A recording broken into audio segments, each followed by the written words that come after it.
Well, good afternoon, everyone. Hopefully you remember us over here at the Michigan Department of Labor and Economic Opportunity, and welcome back to our webinar series where we focus in on workplace mental health. I'm Sean Egan, Deputy Director for Labor, and I've been kind of key on leading this effort for us for the last couple of years. There's a Q&A box on your screen that you can submit questions to at any time throughout today's presentation, and we'll get to as many of those as we can at the end of the presentation. We try to leave the last few minutes at least for Q&A. And if you haven't already, you're on, so you probably have, but make sure you sign up for emails on our michigan.gov/workplace mental health page. The site also includes recordings of all the webinars we've had, our workplace mental health report, and other links to useful information and resources.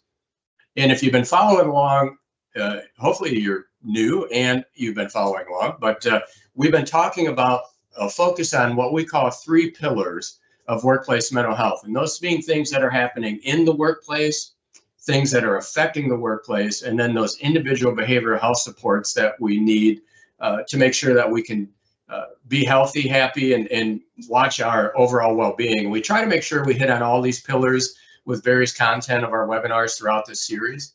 And we did give you a little break in November and December as we retooled some of the things that we were looking forward to in 2025.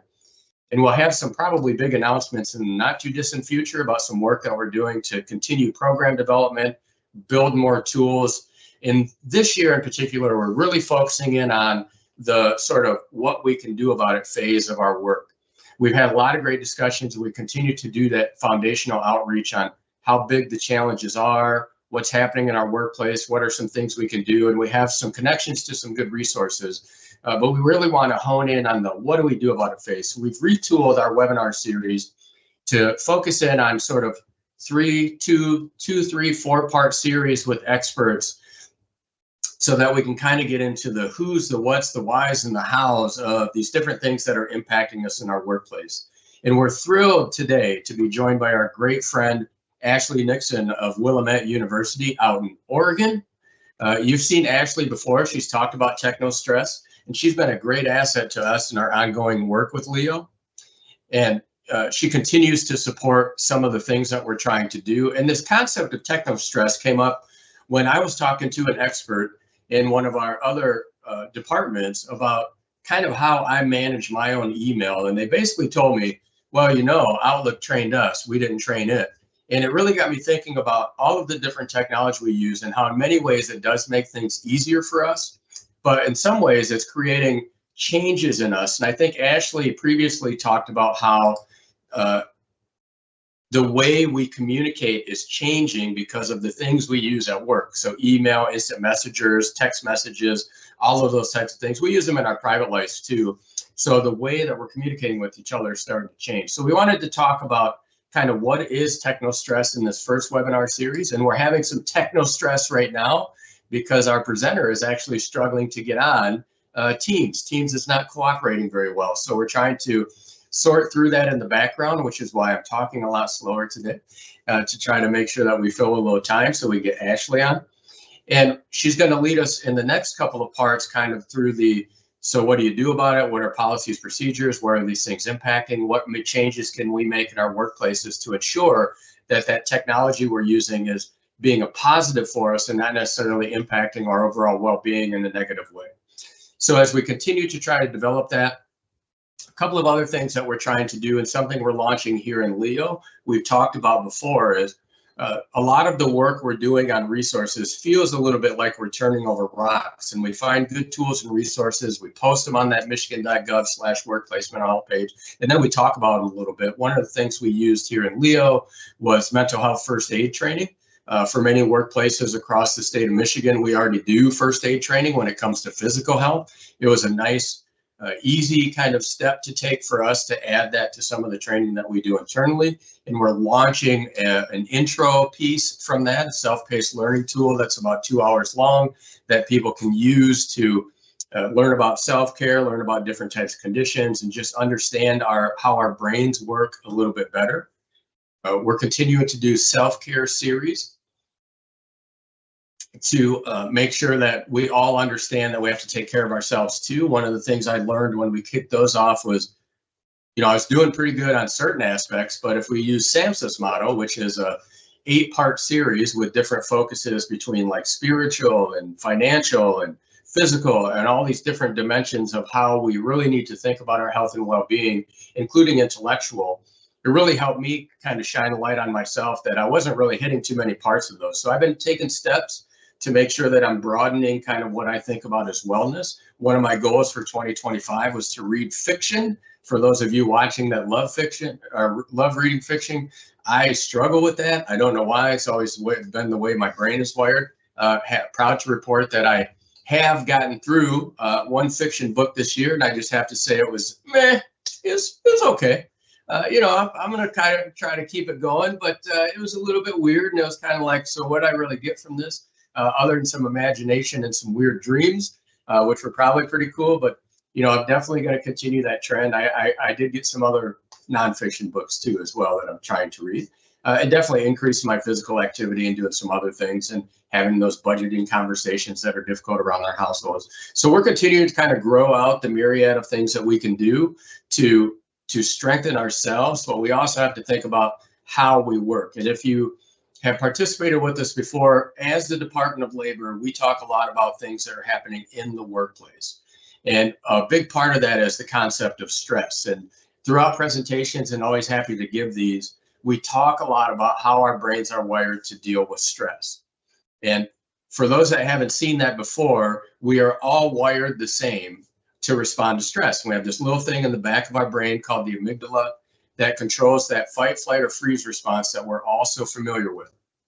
And it activates the hippocampus region somewhere in the middle of our brain, which is where we have stored memories and emotions, and it short circuits our logic center. So the thing that makes us so strong is our ability to think, reason, and be rational actually disengages, and we start just responding pretty much automatically. And that's true for all of us. And anytime that response is activated, that's what's going to happen to us. So automatically, it's automatic and it's immediate. So immediately we'll have things like brain fog and confusion. We'll have aches and pains. Our adrenaline is going to flow through our body, so our organs are enlarged. And if it becomes chronic, it can actually create severe physical health conditions for us because your organs cannot be enlarged for a very long time. It's intended to get you away from the danger. The amygdala never advanced beyond sort of the bear in the woods or the big pile of work you just got or the extra stuff that's going on with your family or the challenges we have in our communities. It just doesn't recognize differences on whether or not this thing in front of me is a physical threat or not. So we can have that stress response at any given time, and it really creates challenges for us. So I know we talked before that we've all worked with somebody, gotten along really well, and then suddenly they're just not performing and they're not engaging and they're really kind of separating themselves from the group. More than likely, they're having some kind of stress response, and they can't move forward until we deactivate the stressor. So if you're getting chased by the bear in the woods, literally the stress response shuts off when you're away from that danger. The same is true for that stress response in any other situation. So we have to kind of remove ourselves from the stress to really get that to deactivate. But we also talk about that concept of resilience, which is just getting smarter and better about why, recognizing when the stress response is happening. And that can be something as simple as, for me, it's usually a spot between my shoulder blades. We call it my stress button in my vertebrae that really starts to tighten up. Could be your shoulders tighten up, could be your jaw, could be something. But you might be able to recognize that you're starting to have a stress response. And we think about resilience as those things to help us turn that back off. So those breathing exercises that you've learned, the chair yoga, taking a walk, doing those things are ways to try to deal with resilience. But importantly, the experts told us that we also have to deal with the stressor. If we only focus in on resilience, but leave the stress, whatever's causing that stress response to happen, the outcome for individuals is going to be exactly the same as it would be had they not learned resilience, because they're still having a stress response. You can't shut it off without getting away from the stressor that's causing the stress response to be activated. So over 2024, we've had great discussions. We had a great webinar series throughout the year. Hopefully you saw the updates on all that and have all those links. But we've had great discussions with groups across the country, and we're working on a few big things that we're going to hopefully try to announce here in the not too distant future. We're going to continue to develop out the program itself. We have some ideas how to do that. We've met with Federal OSHA many times. If you haven't checked in with Federal OSHA, they have a workplace stress landing page. They have some other tools and resources there, and they also have a mental health focus. Theirs is more focused on those with known disabilities.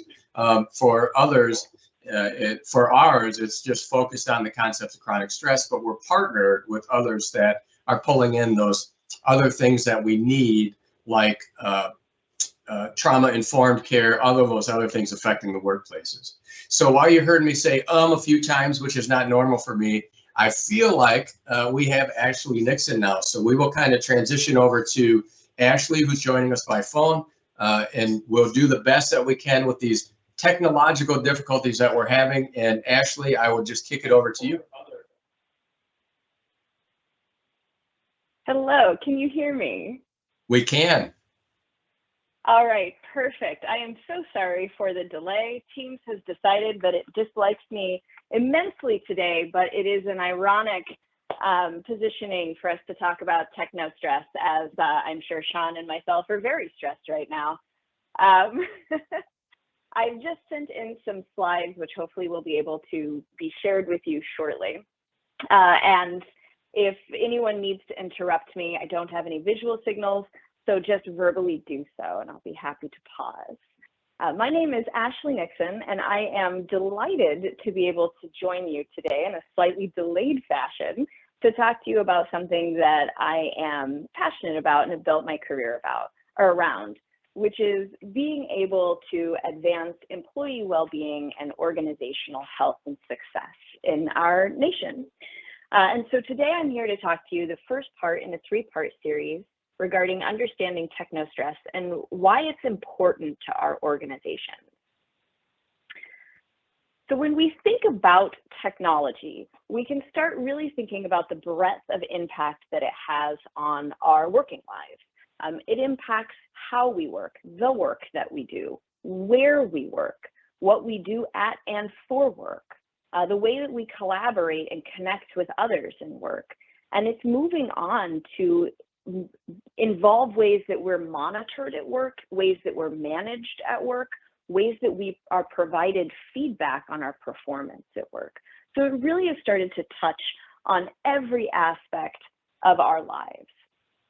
Oftentimes this is held with an idealistic view that, well, there's going to be pluses and minuses of everything, which is certainly true, but oftentimes with technology, it feels like the minuses tend to outweigh the pluses, which is where we get into this idea of techno-stressors. So these are stressors that we experience at work, or stress, that are specifically related to the technology that we use and the way technology impacts how we work.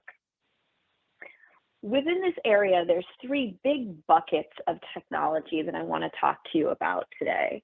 The first and largest involves constant connectivity. And so constant connectivity is this idea that we now have technology where work is no longer really confined to those normative working hours, the 8 to 5 or really 8 to 6, that historically or traditionally people in the United States would have been working. So the plus of the potential of constant connectivity is that I could theoretically be at a family event and respond to an email, but I'm not having to be tethered to the workplace in order to get work done. The negative side, the consequence of this has been, though, that most of us work far more hours, right? When we left the workplace at 6, there was very little we could do until we returned to the following morning.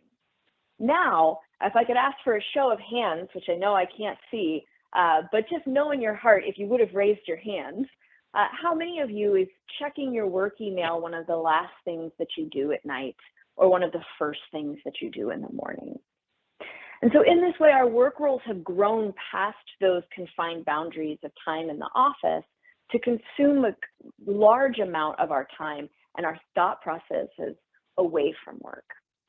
A downside of this is that we have an inability to be able to disengage from our work and re-engage in the other roles of our lives. Oftentimes, this is associated with a stress response, which increases our body's cortisol level. When the cortisol level is increased, we fail to be able to sleep, we fail to be able to rest. Our body is at a constant heightened stress response, which occurs when I'm receiving emails from work at 9, 10 p.m. and I'm ruminating and thinking about those throughout the evening. So again, one of the challenges with constant connectivity is our work hours have increased, our ability to disengage from work has decreased. With our work hours, many of us are currently doing more work than we used to do. With this comes work-life conflict. How many of us have had a conflict with our family, friends, or just disappointment in ourselves because we haven't been able to show up either physically or the way that we want to be emotionally present with our loved ones? As this increases, our stress increases, our life stress increases, which leads to bad outcomes overall. An additional area that constant connectivity can impact us is via interruptions. We see this where we have interruptions in our different roles. My family might interrupt me at work, or my work might interrupt me at home. But we also see this insofar as we're unable to complete one task because we're being interrupted by another task. Again, know in your heart if you would have raised your hand for this, but how many of you, while working on something that required concentration, got a ping from your phone and transitioned into responding to a text, a call, or an email? What we know from this, most of us try to think of this as multitasking, but what it really brings into our life is something called switching costs. When we switch from one task to the next, the work that our brain has to go through to shut down the area that we were doing work in and light up the area, the neurological connections that we need to respond to this new stimuli, takes about 25 to 40% more time to complete any one task. So by these interruptions, we're slowing people down considerably, and yet technology has so many ways of providing us with interruptions in our workplace. So constant connectivity ends up being one of the big buckets that technostructures impact our lives, and one of the big changes that we've seen in the workplace.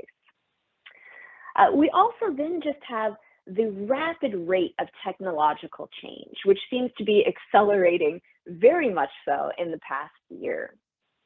We've had long-term monitoring of things like digital monitoring, elements like automation that's being brought into the workplace. And so we have a fairly good understanding of how these are impacting employees and organizations. We know that digital monitoring provides or is a stress for employees, and therefore they end up having negative health outcomes, but also negative behavioral outcomes.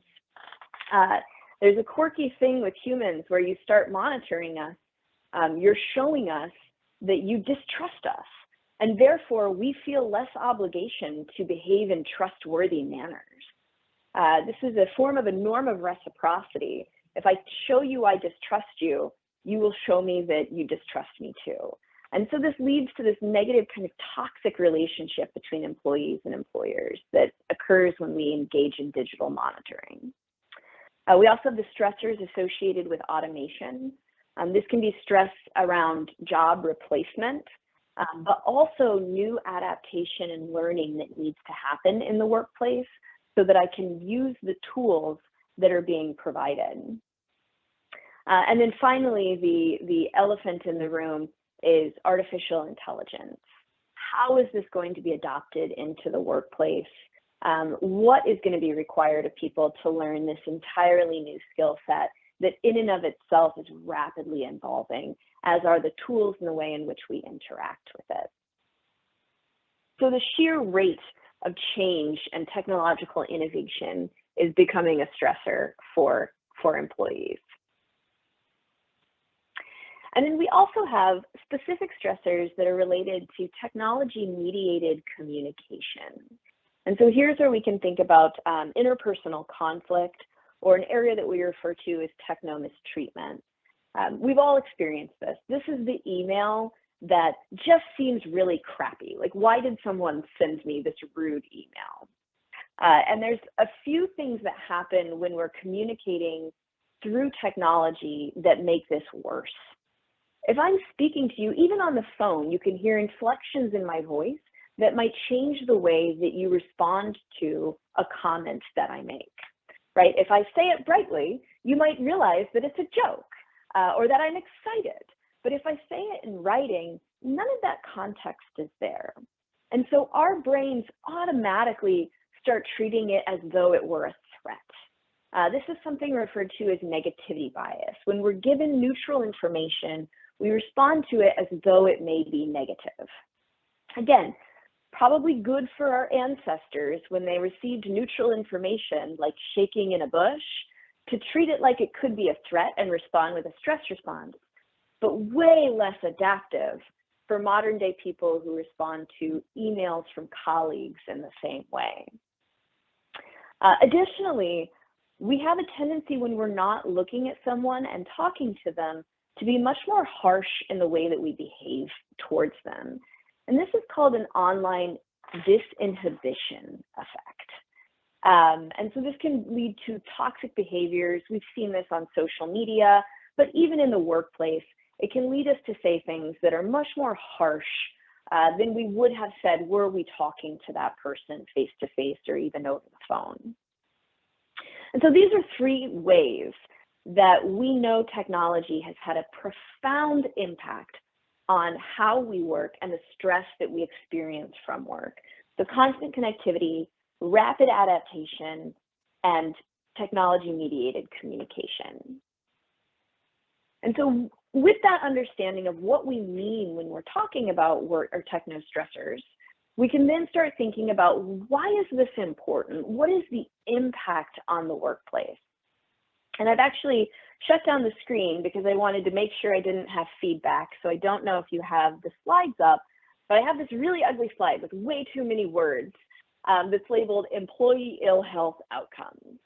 And this is just the range, or kind of a tip of the iceberg of the range of negative impacts on employees that technostress can have. And so this can start with simple things like just being stressed, right? Having a headache, having muscle tension, those feelings, those emotional feelings of being distressed. This can disrupt our sleep. When we tend to have work stress, we tend to think about it, we tend to ruminate.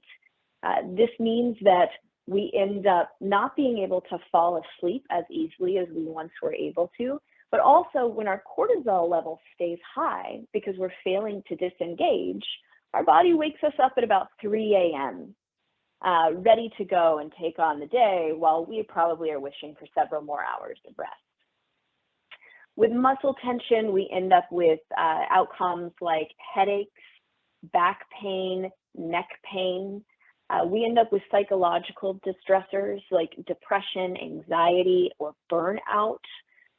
We can have distractions at work, so we're much more likely to have an accident or an injury in the workplace because our mind is really divided. We're thinking about these things that are causing us stress as well as what we're doing. We know that the stress process in our body reduces our immune system. So if you're ever wondering why you get a cold after Christmas, it is the holidays' fault.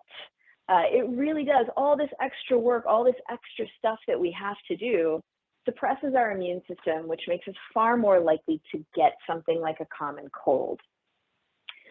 So when we have people who are very stressed in the workplace, they're much more likely to get ill and need to call in sick. And then we know the long-term impact of chronic stress is quite severe. We have increased blood pressure, and this leads to heart disease. It's been associated with type 2 diabetes, as well as stress and early mortality. So the impacts of stress can be minor, right? It can be a passing, I'm really distressed today, to that midterm where I'm not sleeping and I might have chronic pain or chronic emotional, psychological issues that I need to address, all the way up to severe physiological impacts. Now, when we think about this is the impact on the employee, and so this can have profound effects on employees' lives as well as our society. When we think about how that turns into organizational variables that organizational leaders might resonate with, we start thinking about employee performance. And so here we have significant reductions in job satisfaction, as well as commitment to the organization. Of course, job satisfaction is associated with doing a job well. Commitment is associated with going above and beyond and doing more for our organizations or clients or customers than is asked to make sure that we're truly meeting the mission, vision, and values of our organization. We see reductions in productivity, which makes sense. If I'm in pain, if I'm tired, if I'm distressed, I'm not going to be able to focus and work as productively as I would under neutral emotional state. We see more turnover. When people are unhappy with their work and don't feel like they're able to do a good job, they're far more likely to want to leave. Turnover is associated with tremendous organizational costs from having to find suitable individuals to fill those roles, as well as being able to train them and get them to the point where they know the job well enough to be productive. We see a big diminishment in quality of work, whether it's customer facing or back end. We know that people are not able to concentrate to give the emotional components of the job, to give the attentional components of the job that are required. And then finally, we end up with this area of reduced engagement. So here we end up having words that have been popular recently, like presenteeism. Presenteeism is when I show up and volitionally or not, am not able to do the job, right? I am there, my body is there, but my mind is not with me. I am distracted. Sometimes this is part of what we call counterproductive work behavior, in which people do it intentionally. I'm mad at my organization because they have treated me unfairly, and therefore I am going to engage in online shopping or, I don't know, Instagram Reels or whatever it is that people do when they disengage in that way. Other times it might be, I have showed up for work and I'm just not well, right? I can't function that well. And so I end up not doing a very good job. So when we think about what the costs are, recent estimates of the cost of technostress at work, employee illness is estimated to cost the U.S. organizations $187 billion annually, and the total impact of technostressors on employees is about $300 billion in the U.S. annually. So this is a big deal. It has a big impact on employees. It has a big impact on organizations. And I know I'm running out of time, but I just want to cue up where we're going to go in the future, which is what are the things that we can do as individuals, as managers, and as organizations to try to reduce technostressors in the workplace and to try to make our employees and our organizations better off.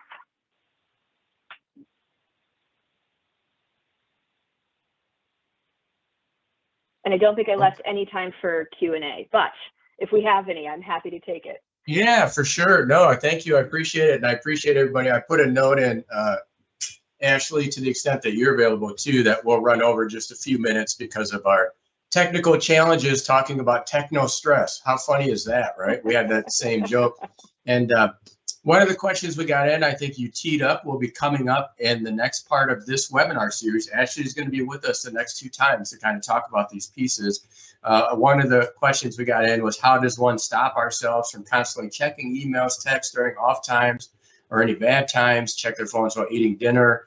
Nothing is that important, is it? I think that'll be part of our discussion on how we kind of move forward. And one of the things that first comes to mind for me is, what's the cultural expectation of the employer? So as a leader myself that works with other employees and has management responsibilities, one of the things I have to do, and I try to do, is to make sure that that's not expected. I think a lot of managers maybe don't expect it, but they don't say anything. So I personally have chats with folks when I see evening emails just to check in and make sure everything's good, make sure they understand that that's not expected. We have busy jobs, so sometimes it happens, but we typically know that going in. So trying to discourage the behavior, and then as an individual, as you create your New Year's resolutions, kind of your attachment to devices or emails or texts should be one of your resolutions to try to make sure that you are active in life. Just a couple of quick questions. I think the basic premise, because it took a little longer, Ashley, I was able to talk about our stress response and what that does to us. And one of the thoughts or questions was around that sort of, what do you know about any long-term mental health implications for unchecked technostress? And to your point of creating stress, is there anything you can offer on that concept? So a couple, I'll try to do these in order, but I just want to applaud you, Sean. What you're saying is the number one thing that managers and organizational leaders can do to help people disengage from work, which is just so critical to our emotional well-being in the long run. And that is setting the norm and expectation that we're not expected to instantaneously respond to emails. One of the things that we can do as individuals to help that is turn off the alert functions on all of our devices. Most of the time, the things that we're getting don't need to be responded to in 30 seconds or even an hour and a half. So during the day, plan specific times when you're going to be addressing emails or chats or whatever, and then carve out focus time so that you can get the bulk of your work done that requires more concentration. And then ask your leader. Something that I do is I schedule all my emails to go out in the morning, just so people aren't trying to respond to them at night. So just a little bit there on trying to create that, help people and support people in creating that balance.